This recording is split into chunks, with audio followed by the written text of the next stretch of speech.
नमस्कार मंडळींनो, आज मी तुमच्यासाठी घेऊन येलं आहे बारीक मेथीची अशी भाजी. ही बेबी मेथी असता, रव मेथी पण एका म्हणतात, ओंबाची मेथी, अशी बरीच नावं होती का. तर ही बाजारातनं मी अशी जुड्या मिळतात, हे अशी मी घेऊन येलं आहे. हे बघा, अशा प्रकारची मेथी असता आणि त्याची मुळा थोडीशी आपल्याला कापून घ्यायची आहेत, कारण की त्याच्यामुळे जास्त कडू लागतं भाजी. ही अशी मी मुळा कापून घेत आहे आणि भाजी खूप छान लागता आणि एकदम कमी बनतात. त्याच्यामुळे ह्या भाजीत कांदा भरपूर आणि खोबरा भरपूर घालूचं लागतं. तर हे बघा, आणि ही स्वच्छ धुवून घ्यायची लागतं, कारण ही वाळूत रुजून काढलेली असतं भाजी.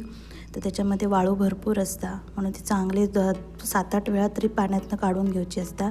त्याच्यानंतर मी ती अशी विळीवर बारीक चिरून घेतलं आहे. आता कढईत तेल टाकलं आहे आणि फक्त मिरची टाकले त्याच्यामध्ये आणि भरपूर सारं कांदो टाकले. त्याच्यात थोडासा मीठ टाकून घेतलं आहे. कांदो मऊ झालो त्याच्यानंतर ही चिरलेली भाजी त्याच्यात टाकले. वरनं मालवणी भाजी करूची म्हणून खोबरं तर भरपूर टाकू हव्या.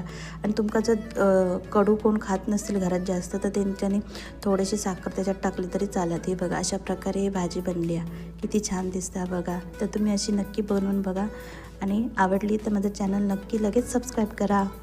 चला तर मग, बाय बाय, हॅपी कुकिंग.